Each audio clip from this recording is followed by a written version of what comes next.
Welcome to Unleash the Awesome with Dave Gambrill. All of us have unique skills, talents, and abilities that aren't being used to their full potential.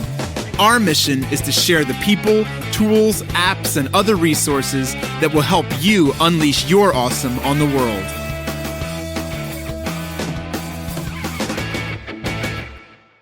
Yo, what's up? It's Dave. Welcome to another episode of Unleash the Awesome. Today, let's talk about striving versus arriving.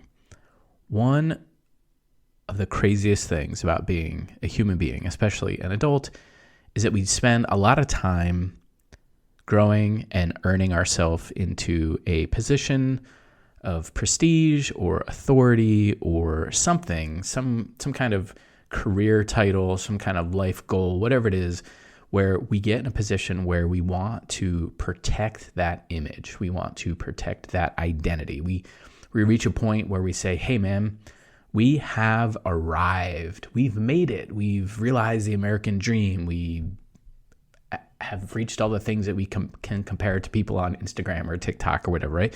We have this thing of like, I've made it. I have a degree. I have different designations in whatever industry that I'm in. I have certifications. I have all of this stuff. I have titles, all these things that I then want to protect, right? We have this idea of like, I've arrived. And then when I coach people or counsel people or mentor people on starting something new, on unleashing their awesome through monetizing their message online, through starting a new thing, through starting a podcast, getting a course going, anything like that, they have this situation where they are afraid. They're afraid to be seen starting small. They don't want other people to see that they, quote, haven't arrived, right? And they know that intuitively they're not going to be world class when they get started. Right? When you get started, you're not going to be great. You're probably going to suck, actually, right? And you've probably heard my episode where I talk about suck first, suck less, success, right? That's my framework for success. But at some point, you got to get out there and start the thing and get it going. And I think one of the things you can do, because I know you're probably trying to chase perfection, and as a recovering perfectionist myself, I know that that's the most insidious form of procrastination. So one of the things you can do in this process, instead of protecting that image, instead of protecting this idea of I have arrived, that I'm arriving, that I've reached the pinnacle, that I've reached some level of mastery or something, instead of worrying about all that, flip the script or do a reframe where you talk about I'm striving, right? Focus more on striving than arriving. And you can share that with your audience. You can share that with the world. You can put that out there and say, hey, I'm starting something new. I'm trying something new. I'm on the path to mastery. I'm getting going. I'm a lifelong learner. I have the growth mindset like Carol Dweck talks about in her book. I am striving. And when you change that idea from arriving to striving, then that gives yourself the permission to suck at something long enough to actually get good at it. Because most people are not willing to suck at something long enough to get good at it because, again, they're afraid to be seen starting small. And they're afraid to, I guess, quote, tarnish that image that they have, right? Or let people see their vulnerability. But honestly, the more vulnerable you are, the more transparent you are, the bigger audience you'll gather in the process. And as you're doing this, as you're talking about, you're striving, I'm striving to do something new, I'm starting this, whatever. People love that. They love that storyline. They're going to rally around you. The people that know, like, and trust you are going to rally around and support you and share your mission with other people, especially if it resonates with them. And this is just a really simple way to always have something to talk about in social media or your podcast episodes or your Facebook Lives or YouTube videos or whatever. I get these people all the time. They're like, oh, I don't know what to talk about. I need a content calendar. Listen, if you believe that art imitates life, then just live a life worth imitating. Let me say that again. If you believe that art imitates life, then you have to lead a life worth imitating. And when you do that and you document the process of the striving, then that just gives you stuff to talk about all of the time. And again, you'll grow an audience. You'll grow your email list if you're asking them to get on your list in the process, which you should be doing. And you're doing all that stuff. And then that way, people can see that you're striving. And instead of you having to protect that image of arriving, you focus more on striving.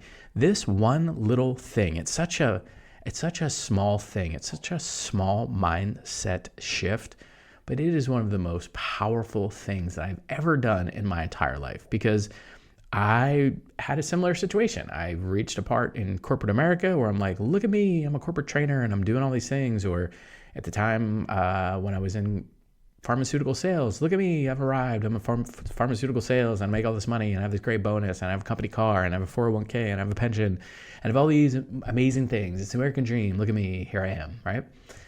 And a lot of people would call that like the corporate handcuffs, because you get to the point where like that stuff is so good and that image that you've created is so amazing that for you to say, you know what, I'm going to give this all up and go do something else. I'm going to go realize my dream. I'm going to go unleash my awesome on the world because I know there's something more I should be doing in this world than this job. Right? I know there's a bigger thing out there for me. I know there's a bigger plan. I know my skills, talents, and abilities can be used in a much better way. And instead of me being locked up here in a corporate setting where I'm very restricted as to what I can do and what I can say, I'm going to go do my own thing, right? That was freaking scary, especially in that scenario. I got a family and a mortgage, right? Mouths to feed, stuff like that. Responsibilities. So that alone is hard enough, right? But then when you have this idea of trying to protect this image or this idea that you have arrived, that's even harder. So I think if you just reframe it a little bit, right? Hey, I'm striving, I'm doing this thing, creating a podcast, creating a course, creating a group. And as my friend Stu McLaren often talks about, this is a great opportunity for you to do something called a founding members launch if you want to monetize it and essentially get paid to do market research. Obviously, you're going to add value and you're going to help people, but really you could do something and say like, hey, I'm thinking about creating this course, or I'm thinking about creating this mastermind, or I'm thinking about creating this membership. And I would love to start with a small group of people, maybe 15, 20 people. If you're interested, let me know. And yes, you have them pay. And then you march them through whatever your content is, whatever your framework is, whatever it is you want to share, whatever message you're trying to monetize.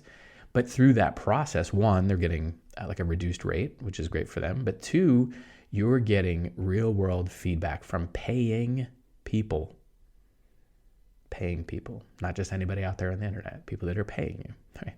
Which is much better, right? These are customers. Feedback from customers is much better than just feedback from anybody out there. I have another episode of this podcast called Don't Let Blind People Proofread Your Vision, okay? So you might want to go listen to that one if you struggle with that. So you could do this founding members launch, whatever, while you're in the striving process, while you're in the growing process, while you're launching something new. That allows you to lower the bar and the perfectionism, because you're basically telling people, I have this thing and it's an idea and it's pretty strong and I know I can help you and I know I can add value, but it's like, it's not finished yet. It's a work in progress. You're going to help me grow it. You're going to help me build this thing through your feedback and our working together. You're going to help shape what this looks like for the future generation of this project or whatever. And that way you don't have to launch something that's fully polished or fully done or out there, right? So, and you basically can pre-sell something that doesn't exist yet. And then that way you can build something that people actually want, because what you think they want and what they want are probably not exactly the same. Because remember, you are not your customer. And you might be really far removed from your customer, meaning like you are uniquely qualified to help the person that you used to be, especially if you're teaching something that has to do with how you've evolved, how you've moved up or down the path of mastery, however you want to phrase it, right? How you've grown, how your level of mastery has increased, I guess, is one way to put it. If you're going to teach something like that and the path of mastery is A through Z and you are at D and you're going to teach people that are at A, B, and C, that's great, right? Because you are uniquely qualified to help the person or the people that you used to be in that journey, right? So that's awesome. But if you're moving along that path, you may have forgotten what it's like to be somebody just starting at A or B. And as you evolve up the path, D, E, F, G, H, whatever, it may be hard for you to remember. So when you do something like this, when you say, hey, I'm going to start this group and I'm going to help people that are starting on this path or on the path of mastery, and I can help you because here's why, blah, blah, blah. And then you get people in this group, the way they talk about things, the questions that they ask could be slightly different as to the way that you remember them, because you have something we call the curse of knowledge, because you now know how to do this thing. So you might overlook some of the basics, some of the simple things that you forgot when you got started, right? So maybe if you're teaching a lesson or a course on like how to play the guitar, maybe you forgot to put a whole thing in there about how to select the actual guitar for a beginner. They don't even know what equipment to have. But maybe you skipped over that or thinking about skipping over that because you just jumped right into doing your thing. And then because you're in this process of striving versus arriving, and you bring people into a small group like this, a founding members launch, whatever you want to call it, and you say, hey, I'm going to teach this thing. Here's module 1, 2, and 3. And then all these people are like, but I don't know what kind of guitar to pick. You're like, oh, okay, that's a major oversight. Let me do a module on that. Okay. But if you, on the flip side of that, just said, okay, I know what I'm doing. I've arrived. I'm going to teach a class on how to play the guitar for beginners. And you go and you launch that thing out there and you didn't get any kind of feedback like that. And you're like, I know what I'm doing. I've arrived. I'm the guru on the mountain here, right? Here we go. You're going to find that people are probably not going to be really happy when they get your thing because they don't know what kind of guitar they should be using as a beginner, right? That's a major oversight, but not an unusual thing for someone to forget or not pay attention to. Again, when you're on the path of mastery, you tend to forget those things. So as you were thinking about launching your thing, as you're getting stuck in the perfectionism, as you're wondering whether or not you should launch this thing out to the world, instead of worrying about protecting that image, instead of worrying about being seen starting small, right? Put that pride aside, make that subservient to the need to serve your audience and the need to help your family, serve your family, right? Are you letting these little insecurities, are you letting this protection of your image get in the way of providing an amazing lifestyle for your family? If you're honest with that question, I'm going to guess the answer is yes. It's been that way for me before. And as I grow and evolve, it is that way for me at different levels, right? It continues to be a thing, right? There's a devil at every level. So as I up level and want to do something different or work on a new project, right? It's not like I'm over this stuff. It still happens to me. And I have to listen to my own advice, heed my own advice and go, yo, bro, stop worrying about arriving and let's talk about striving. Like I'm working on a project right now that you'll hear about in one of these upcoming episodes. And I need to share it with people because one, there's a ton of accountability there. Like, hey, I'm doing this thing and you'll see it soon. And then once I say that, I have to do it. But two, it's this whole idea of striving versus arriving. And as I'm doing it, I'll be getting feedback from people as I go. And I'll be working on whether or not the messaging is clear, whether or not how I'm trying to explain it is clear, whether or not the metaphors and the similes and the way that I teach it is clear, all that stuff. And then when I have the finished product, it'll be that much better because I didn't do it in isolation. I did it with help of the feedback of my audience. And my audience will grow in that process. Yeah. So again, stop worrying about showing up as arriving. Stop worrying about growing up as being seen starting small. Right? Be okay with sucking at something long enough to be good at it. And instead of worrying about arriving, focus more on the striving. And I know that will most definitely help you unleash your awesome. See ya. Thanks for listening to Unleash the Awesome. Please be sure to subscribe, rate, and review wherever you listen to your podcasts. And please share us on your favorite social media platforms using #UnleashAwesome.